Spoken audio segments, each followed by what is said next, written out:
ಸಹಾಯಕರಿರ್ತಕ್ಕಂಥ ಶ್ರೀಯುತ ಕೆ.ಸಿ. ರುದ್ರೇಶ್ ಅವರು, ಪತ್ರಕರ್ತರು, ಸಮಾಜ ಸೇವಕರು ಹಾಗೂ ಕನ್ನಡ ಜಾಗೃತಿ ವೇದಿಕೆಯ ಜಿಲ್ಲಾ ಪ್ರಧಾನ ಕಾರ್ಯದರ್ಶಿಗಳು, ಇವರಿಗೆ ನಮ್ಮ ಅನ್ನದಾಸ ಸಮಿತಿಯ ಪರವಾಗಿ ಹುಟ್ಟುಹಬ್ಬದ ಹಾರ್ದಿಕ ಶುಭಾಶಯಗಳು ಹಾಗೂ ಹೃದಯಪೂರ್ವಕ ಧನ್ಯವಾದಗಳು. ಇವರಿಗೆ ದೇವರು ಆಯಸ್ಸು, ಆರೋಗ್ಯ, ಐಶ್ವರ್ಯ, ಕೀರ್ತಿ ಕೊಟ್ಟು ಕಾಪಾಡಲಿ ಎಂದು ಹಾರೈಸುತ್ತಾ ಎಲ್ಲರಿಗೂ ಶುಭವಾಗಲಿ. ಶುಭ ದಿನ. ನಮಸ್ಕಾರ. ಎಲ್ಲ ಕನ್ನಡ ಜಾಗೃತಿ ವೇದಿಕೆಯ ಆಪ್ತೆಯ ಮಿತ್ರರೇ, ಇವತ್ತು ಕೆ.ಸಿ. ರುದ್ರೇಶ್ ಅವರ ಹುಟ್ಟುಹಬ್ಬ. ಈ ಒಂದು ಹುಟ್ಟುಹಬ್ಬ ವಿಶೇಷವಾಗಿ ಹಲವಾರು ಕಡೆ ಆಚರಣೆ ಮಾಡ್ತಾ ಇದ್ದಾರೆ. ಅದೇ ರೀತಿ ನಾವು ಕೂಡ ಇವತ್ತು ಅನ್ನದಾಸೋಹಿ ಮಲ್ಲೇಶಿ ಅವರ ಒಂದು ಇದರಲ್ಲಿ ನಾವು ನೇತೃತ್ವದಲ್ಲಿ ಇವತ್ತು ಮಾಡ್ತಾ ಇದ್ದೀವಿ. ಕೆ.ಸಿ. ರುದ್ರೇಶ್ ಅವರು ಹಲವಾರು ಮಠಮಾನ್ಯಗಳಿಗೆ ಸಂಪರ್ಕ ಇರ್ತಕ್ಕಂಥವ್ರು.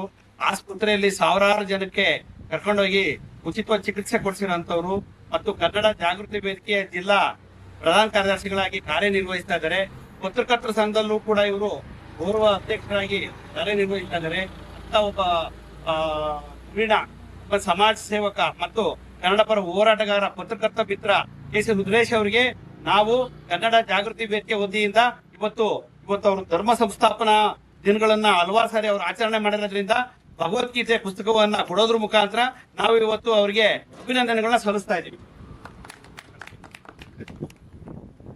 ಎಲ್ಲರಿಗೂ ನಮಸ್ಕಾರ. ಏನಿವತ್ತು ದರ್ಗಾ ಜೋಗಳ್ಳಿ ಅನ್ನೋ ಒಂದು ಗ್ರಾಮದಲ್ಲಿ ವಿಶೇಷವಾಗಿ 2324ನೇ ಅನ್ನದಾಸೋಹ ಸೇವೆಯನ್ನ ನಡೀತಿದೆ.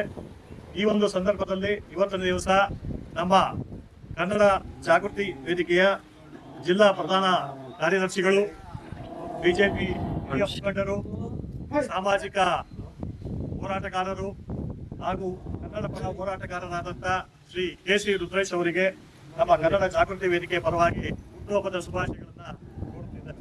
ಶುಭವಾಗಲಿ ಅಣ್ಣ. ಬಂಧುಗಳೇ, ಈಗಾಗಲೇ ನಿಮಗೆ ಗೊತ್ತಿದೆ, ಕೆ.ಸಿ. ರುದ್ರೇಶ್ ಅವರು ಮೂಲತಃ ರೈತ ಕುಟುಂಬದಿಂದ ಬಂದಿದ್ರು ಸಹ ಸಾಮಾಜಿಕ ಚಿಂತಕರು ಅಂದ್ರೆ ತಪ್ಪಾಗಲಾರದು. ಯಾಕಂದ್ರೆ ಅವರ ಒಂದು ಸಾಮಾಜಿಕ ಸೇವೆ ಹಲವಾರಿಗೆ ಮಾದರಿಯಾಗಿದೆ. ಅವರು ಆಸ್ಪತ್ರೆಯಲ್ಲಿ, ಮುಖ್ಯವಾಗಿ ವಿಶೇಷವಾಗಿ ಅವರು ಆಸ್ಪತ್ರೆಯಲ್ಲಿ ಮಾಡ್ತಕ್ಕಂಥ ಒಂದು ಸೇವೆ ಆಗಿರಬಹುದು, ಮತ್ತೆ ಒಂದು ದೈವಭಕ್ತಿ, ಅಪಾರವಾದಂತಹ ದೈವಭಕ್ತಿ ಉಳ್ಳವರು ಅಂತ ನಾವು ಹೆಮ್ಮೆಯಿಂದ ಹೇಳ್ತೇವೆ. ಈಗಾಗಲೇ ಅವರು ನಾವು ಕಂಡಂತೆ ಹಲವಾರು 2 ದೇವಸ್ಥಾನ, ಯಾವ ದೇವಸ್ಥಾನ, ರಾಜರಾಜೇಶ್ವರಿ ಮತ್ತೆ ಶಿವ ದೇವಸ್ಥಾನವನ್ನ ತಮ್ಮ ಸ್ವಂತ ಖರ್ಚಿನಲ್ಲಿ, ತಮ್ಮ ಸ್ವಂತ ಜಾಗದಲ್ಲಿ ಒಂದು ಸ್ಥಾಪಿಸಿ ಹಲವಾರು ಭಕ್ತಾದಿಗಳಿಗೆ ಒಂದು ಮಾದರಿಯಾಗಿದ್ದಾರೆ. ಅದು ಅಲ್ಲದೆ ವಿಶ್ವ ಹಿಂದೂ ಮಠದ ವಿಶ್ವ ಹಿಂದೂ ಮಠದ ಕಾರ್ಯದರ್ಶಿಗಳಾಗಿಯೂ ಸಹ ಸೇವೆಯನ್ನು ಸಲ್ಲಿಸ್ತಾ ಇದ್ದಾರೆ. ಮತ್ತೆ ತಮ್ಮ ಮುಂದಿನ ಸಮಾಜಕ್ಕೆ ಮಾದರಿ ಆಗುವಂತ ಹಲವಾರು ಕಾರ್ಯಕ್ರಮಗಳು, ಅನ್ನದಾಸೋಹ ಆಗಿರಬಹುದು, ಮತ್ತೆ ಒಂದು ವೈದ್ಯಕೀಯ ತಪಾಸಣೆ ಶಿಬಿರಗಳನ್ನು ಏರ್ಪಡಿಸುವ ಕಾರ್ಯಕ್ರಮಗಳಾಗಿರ್ಬೋದು, ಮತ್ತೆ ಶಾಲೆಗಳಲ್ಲಿ ಒಂದು ಪುಸ್ತಕ ವಿತರಣೆ ಮಾಡುವ ಕಾರ್ಯಕ್ರಮಗಳಾಗಿರ್ಬೋದು, ಹಲವಾರು ಸಾಮಾಜಿಕ ಕಾರ್ಯಕ್ರಮಗಳನ್ನು ಮಾಡ್ತಾ ಸಮಾಜಕ್ಕೆ ಮಾದರಿ ಆಗಿದ್ದಾರೆ ಅಂತ ನಮ್ಮ ಕೆ.ಸಿ. ರುದ್ರೇಶ್ ಅವರ ಬಗ್ಗೆ ನಾವು ತುಂಬಾ ಹೆಮ್ಮೆಯಿಂದ ನಾವು ಹೇಳ್ಕೊಡ್ತೇವೆ.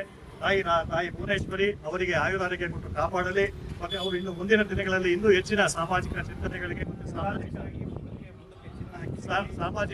ಚಿಂತನೆಗಳು ಮತ್ತೆ ಸಾಮಾಜಿಕ ಕಾರ್ಯಗಳನ್ನು ಮಾಡಲಿ ಅಂತ ನಾವು ನಮ್ಮ ಕನ್ನಡ ಜಾಗೃತ ವೇದಿಕೆ ಜಿಲ್ಲಾಧ್ಯಕ್ಷರಾಗಿ ಅವರಿಗೆ ಶುಭವನ್ನು ಕೊಡ್ತಾ ಇದ್ದೇವೆ. ಒಳ್ಳೆಯದಾಗಲಿ ಅಣ್ಣ. ಶುಭವಾಗಿ ಜಿಲ್ಲಾಧ್ಯಕ್ಷರು